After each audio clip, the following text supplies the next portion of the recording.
Land of Dawn. Welcome, people. It's game number 2 in this best of 5 series. Currently, FCAP is 1 point ahead of Liquid Echo. Liquid Echo on blue, FCAP on red. You can see here the GOAT, Carl TZ, slightly faster on the uptake when it comes to his farm, but that does not stop FALCONS APBREN from doing what they do best. Again, our analysts mentioned this. They're going to start pushing in mid. Look at how fast they cleared that wave, forcing Liquid Echo to be defensive in their trio. I mean, I think they're learning a couple of things from the previous game. They're like, okay, maybe we traded a little too early the last time, but against few on this Lilia, it's harder to find these trades, so let's just focus on lane prio. Ooh, early flicker coming out of JP. Yep, and that does open up a retry by Carl TZ on the Little Wanderer. Luckily, Kyle did hold his ground there, didn't pull the trigger just yet, but yeah, about, oh wait, team fight up top, Kyle TZ very low, is that gonna be first blood drawn? Yes, Carl TZ takes down Kyle. Flap might be up next, looking to get some spell vamp, but not this early on. Oh no. Liquid Echo not going to let go. They're going to take away the small camp too. They got to take everything, right? And I think that Ogun, as much as he wants to use this Guardian's Bulwark to deny, it's really not going to mean too much. But at the same time, right, I think that Kyle, he already found the value in that first flicker, and now Carl TZ just has to choke him out of farm for the rest of this game. We're going to see how things are going to progress, but in the meantime, right, first turtle coming up in 15 seconds, and I think that FALCONS APBREN, they might just give this up. Give up the first one, wait for the second turtle, and then play to the strengths of their comp. They're great at taking fights and then slowly peeling back, while Liquid Echo is like, we're good at holding ground and pushing forward. Which is a very similar dynamic from game number 1, and it's that awareness, it's that answer to who's the beatdown that FALCONS APBREN used to win game number 1 so handily. But how about now that they're down 1 kill, about 200, 300 gold, it's still them first to the scene, pulling the turtle slightly up. Can Kyle and Carl make it on time? I definitely think that Carl can make it on time, especially with Shield Unity, but honestly, both teams recognize that this doesn't seem like a very fruitful fight. Like, we could fight for this, but really, what are we going to get off of it, right? Because it's more ideal for Liquid Echo, because if JP gets that Minoan Fury, it's kind of hard for FALCONS APBREN to re-engage into that fight, and that means that Ogun needs to sit back when he really wants to be forward to deny skill shots. And we really haven't seen much from that tree. Up top, oh no! Sanford! Taken out by Flap and Kyle, and now that's a man down. Liquid Echo have to fight for this turtle while missing out on a final slash. Here we go, the full-on engage, looking for that secure. In comes JP. Kyle TZ secures the turtle, and the middle view by JP finds no one, at least not in lethal range. And Kyle TZ here taking his small camp while Sanford and Sanji come in. Quick diversion play. And FALCONS APBREN make themselves scarce. Woo. I mean, it's 1-1 so far. Everybody's trying to make sure that they aren't dying to silly little things, right? They're just trying to make sure that if they are going to get a lead, sure, don't let them extend it. Keep them at bay. Again, this is real MLBB now. So there are no such thing as nothing fights. Nothing comes for free, and everything happens for a purpose. Super Marco throwing out the SOD up top. Could this be round 2? Sanford vengeancing from one to another. Still a replay from about a minute ago. Flap and Kyle take him out again. I mean, they've been doing this time and time again, and I'm curious to see, is this because of, you know, the mechanics? They're trying to punish, like, if you want to show off your mechanics, sure, let's see how much you can test it against us as a more consistent comp, and honestly, an easier comp to pull off from the side of FALCONS APBREN. I think that Liquid Echo really need to start thinking where they need to find these resources. So far, there is a huge lead for Flap TZ over Sanford, and a slight lead for Benny Cutie over Super Marco. That's Corrosion Scythe and change on Benny Cutie's carry already. 40 seconds until the next Lord is spawned, and I think we've yet to see the full breadth of what Sanji can do with that diversion. I think there could be bigger turns, especially when the Lord comes up. I absolutely agree with you, but at the same time, it's on condition, right? Where's the penalty zone? Has Kyle TZ used all 3 of his abilities? Has Ogun used the Numenon Blast? Because even if you do get a flank, that Guardian's Bulwark is super annoying. Deflecting projectiles back at you, that takes away a lot of value from Sanji. Which I think counts a majority of Liquid Echo's true damage, right? I mean, main damage sources. The spells Sanji throws out, those are all projectiles. Benny Cutie's light wheels, those are all projectiles. Also very, very true, right? So Ogun can get a lot of value in this game, and if it deflects into the right direction, who knows? He might actually, I mean, somebody might actually get a friendly fire kill. Turtle already started up. Sanford gets sent through the diversion. Ogwin used Flicker, and there's a big jump in. Sanji taken out by Flap. SOD spent in. Kyle TZ taken out by Sanford. Kyle TZ secures the turtle. The fight collapses towards TLPH's side. And Sanford dashing on through. Super Marco, spear, lets him through. And they let him go. Falcons APBREN, not enough firepower just yet. Instead says, we'll move over to the turret. And now they have to hold. Unfortunately, I mean, Sanji did have his flicker available, right? I think he wanted to, it was extended a little bit. I mean, Marco does, No, not like this. Super Marco gets dashed in on, survives with just 1 HP. Sanford goes down. Revenge strike and all. Now Carl DZ up next on the docket. Will he get popped? The answer is no. Still survives. Looking for the clapback from Liquid Echo. They're both backing off. Yep, great peel from Sanji and JP. JP's waiting for that yin-yang reaction to occur, and then he jumps on in. Let's look at that replay one more time, right? Because Super Marco here, honestly, I definitely felt like he should have died, but you can see that everybody were blocking the projectiles from Carl TZ, meaning that only Sanford was capable of taking him out. And when the Purify occurs, it also gets rid of that demonic mark, so he doesn't get a reset. Yep, looking at the gold lane per lane, so far, it's the same story. What I'm thinking here is Liquid Echo, they're just banking on Benny Cutie. He's the only one with a true lead over his lane mate. And if it comes down to it, that might be what matters, really. Benny Cutie versus Super Marco. I think Few is going to play a role in that as well, right? Like Sanji, a little bit less because of Ogwin, but nothing really stops Few. If Carl TZ is too far, he's going to really struggle to get out of there once the Ice Queen wand is built, and the only person who can really force out that Black Shoes is going to be Sanford, or maybe even JP. You never count out Idol na mga kids. Few has been quiet here in this game, and maybe even better than the Julian he played from game 1. He easily takes control of these bushes. Look at that! He denies Carl TZ vision. I mean, Carl TZ still got the Litho Wander at the end of the day, so he spots both of them. He knows Ogwin's in that bush on top of it all. And in the meantime, just notice that despite Kyle, hey, I'm already 0-2, but I have 3 assists, and if you just supercharge me a little bit more, I might be able to one-shot Sanji. Final turtle up, less than half health. In goes Carl TZ with the Ignite, finds a Flap TZ. Turtle here approaching Retry range. The penalty zone coming in. Kyle TZ still secures the SOD, finds all of it. Final slash taken out. Kyle TZ, and now Falcons APBREN retreating. The diversion sends 3 in. Liquid Echo are on a stampede. They try to take down Ogwin, but the Bulwark will keep him alive. Oh my but maybe God. only for a second longer. Ogwin barely up. Carl TZ finds his man. And now Flap TZ cleaning up. 3v1, can he do it? He doesn't have the abilities. He's eventually going to fall unless he gets a trade back. He gets at least one before he goes down! But Carl TZ ends it anyways. Now here comes Flap pushing all that remains from Liquid Echo out of their jungle. Let's see how that all went for TLPH's way. I mean, look at this. They clumped up too close together, and I think that JP, after he does the initial jump in, he needs to get back out. The execution is really, it stacks up the more damage you take, so make sure that when you get tagged by it, just minimize your trade. Just back up. Take one step back. Not to mention the spell vamp from all of those targets. So he got maybe a little bit more HP that allowed for him for one more strike to get that kill regardless. 5-5, 24K to 23.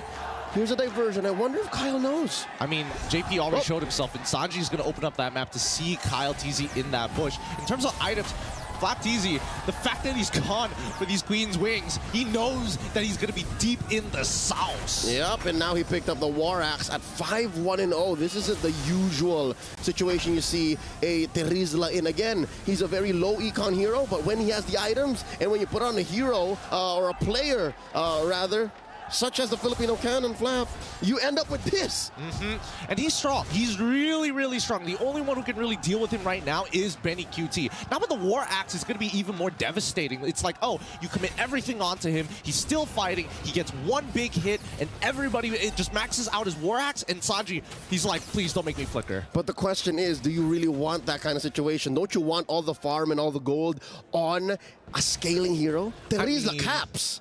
Terizla does cap, but it it also combos extremely well with Kyle TZ. Not to mention even Ogwin. This could set up some big plays for Super Marco. And I mean, obviously Few is going to enable that, but at the end of the day, it all comes down to, can you hit the penalty zone? And we've yet to see it. We've yet to see it. 10 minutes in, a diversion play here, sending Benny, Sanford, and JP down. Something tells me Marco smells something is afoot. Something isn't right here, and I think Marco's like, you know what? I'll just let the wave come to me. At the end of it all, Liquid just trying to... Oh.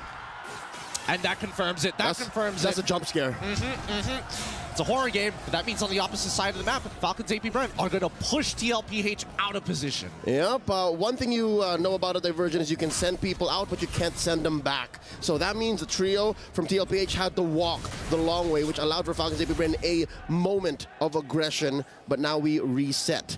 Super Marco maintaining his placement down there in the bottom, pushing out that wave. All this while, Kyle TZ was managing top. Yeah, but I think, you know, now the side lanes are starting to even out. Well, maybe not for Sanford here, but everybody else starting to find their own footing. Small, very small leads. Oh, the fight begins. Could this be the turn? Flap TZ taken out. No answers except for Minnow and Fury, forcing JP to flicker back out. Oh, no. That was the Numenon Blast first pulled. The JP held his trigger there. Yeah. I'm actually surprised that FlapTZ died so quickly. It just goes to show that Benny is he's complete. He's done with the Trinity build. Doesn't matter what else FlapTZ builds. He's just going to die even faster. Put more health on you, good sir. That was, what, 2 seconds all it took to take off Flap. So this is what I was saying. Like, do you really want to Tarizla? Because at the end of the day, at best case scenario, he's a penalty zone machine. And I think that's all you need, right? Every extra second from FlapTZ that can buy for the rest of the team means another stack for Few, another opportunity for Super Marco to double up on that golden staff stacks as well.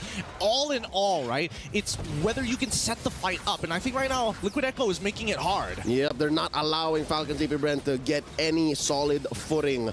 They start up the Lord Dance, pulling it out, wailing away very casually, as 3 members of FALCONS APBREN push through. Flap holding that river, while Kyle TZ just casually farms. Wow, look at this! Nice wave set up down bottom by Marco. Yep, I mean, Marco, he's not being part of any of these fights technically with the SOD. He's got a global teleportation system on the... I mean, there's so much CC on FALCONS APBREN. It's pretty hard to miss the SOD as long as you're communicating. Yep, and you hoarding them off into a full corridor. Oh, there's a final flash! Few with the black shoes already. Kyle TZ spotting Marco here. Put out a third of his health. Benny Cutie dashing forward. Flap TZ gets the vengeance, gets the vengeance. Numenon Blast into a big, beefy boy. They answer back with a Minoan Fury. No dice. Both teams back out. See, this is what I was telling you. FALCONS APBREN, yes, they can take space, but they can also give up space and kite backwards really nicely, as long as you chain your abilities well. Kyle is throwing down the chains. Hey, you can't walk forward. Numenon Blast comes out in time, so that, unfortunately for Benny QT, who is very short range, must take a full step back, if not dash backwards. Something tells me this comes down to not just the damage dealers. We keep talking about Few, Sanji, Benny, Marco. Hey, maybe it comes down to the roamers too. You want to have a big Numenon Blast to set up, a big Minoan Fury to reply with, and then maybe that's why Liquid Echo is so good at controlling this now, is because they have the easier to pull off CC in their XP laner, the final slash. I mean, there is some extra layers to it, right? Because Liquid Echo, because they have consistent ways to engage, those are the main two. They're looking at JP as well as Sanford. They're not too bothered by Kyle TZ because they know they can peel one guy off, but Sanford is a different story. These are both immovable objects. That's what's happening here. No unstoppable forces just yet. Sanford sent over into that small brush. Few knows that he's there, and all this while, look at this. Marco just continuing to work on that wave. I mean, they already pulled that trick up with the mid tier 1.